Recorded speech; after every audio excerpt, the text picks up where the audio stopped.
വിവാദമായ കാഫിർ പ്രയോഗത്തിന്റെ സ്ക്രീൻഷോട്ട് ഷെയർ ചെയ്ത CPM സംസ്ഥാന സമിതി അംഗം KK ലതികയ്ക്കെതിരെ ഹൈക്കോടതിയെ സമീപിക്കാൻ യൂത്ത് ലീഗ് പ്രവർത്തകൻ PK മുഹമ്മദ് കാസിം DGPക്ക് ഉൾപ്പെടെ പരാതി നൽകിയിട്ടും കേസെടുക്കാത്തതിനെ തുടർന്നാണ് നടപടി. കാസിമിന്റെ പേരിലാണ് സ്ക്രീൻഷോട്ട് സമൂഹമാധ്യമങ്ങളിൽ പ്രചരിച്ചത്.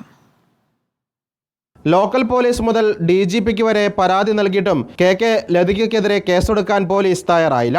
ഇതോടെയാണ് ഹൈക്കോടതിയെ സമീപിക്കാൻ കാസിം തീരുമാനിച്ചത്. മുൻ MLA KK ലതിക അടക്കമുള്ള ആളുകൾ ഇത് പ്രചരിപ്പിച്ചിട്ട് ഇന്ന് വരെ അവരുടെ പേരിൽ കേസെടുക്കാൻ പോലീസ് തയ്യാറായിട്ടില്ല. അതുകൊണ്ട് തന്നെ കേരള പോലീസ് കേസെടുക്കുമെന്നുള്ള ഒരു പ്രതീക്ഷയും നമ്മളെ സംബന്ധിച്ചിടത്തോളം കോടതിയിൽ തന്നെയാണ് നമുക്ക് പൂർണ്ണമായിട്ടുള്ള വിശ്വാസം. അതുകൊണ്ട് തന്നെയാണ് കോടതിയുമായിട്ട് മുന്നോട്ട് പോകാൻ തന്നെയാണ് തീരുമാനിച്ചിട്ടുള്ളത്.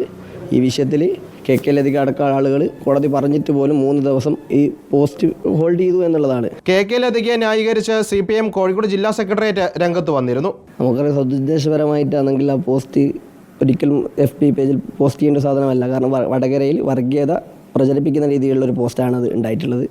CPMൻ്റെ സൈബർ ഇടങ്ങളിൽ മാത്രമാണ് നമ്മളത് കണ്ടിട്ടുള്ളത്. അത് സദുദ്ദേശപരമായിട്ടാണ് പ്രചരിപ്പിച്ചതെന്ന് ഞാൻ മനസ്സിലാക്കുന്നത്. 4 വോട്ടിന് വേണ്ടിയിട്ട് എന്തും ചെയ്യാമെന്നുള്ള CPMൻ്റെ കൂടതന്ത്രത്തിൻ്റെ ഭാഗമായിട്ടാണ് ഇത് പ്രചരിപ്പിച്ചതെന്നാണ് മനസ്സിലാക്കുന്നത്. അതുകൊണ്ട് തന്നെ ഇത് പ്രചരിപ്പിക്കുക എന്നുള്ളത് ഇത് ഉണ്ടാക്കിയതുപോലെ തന്നെ തെറ്റാണ്. ഇത് പ്രചരിപ്പിക്കുക എന്നുള്ളത്. അതുകൊണ്ട് തന്നെ KK ലതികയ്ക്കെതിരെ നടപടിയെടുക്കണമെന്നാണ് കോടതിയിൽ പറയാൻ പോകുന്നത്. വ്യാജ പ്രചാരണം നടത്തിയ പ്രതികളെ പിടികൂടാൻ പോലീസ് തയ്യാറാകുന്നില്ലെന്ന് ആരോപിച്ച് കാസിം നൽകിയ ഹർജി ഈ മാസം 28-ന് ഹൈക്കോടതി വീണ്ടും പരിഗണിക്കും. റിപ്പോർട്ടർ, കോഴിക്കോട്.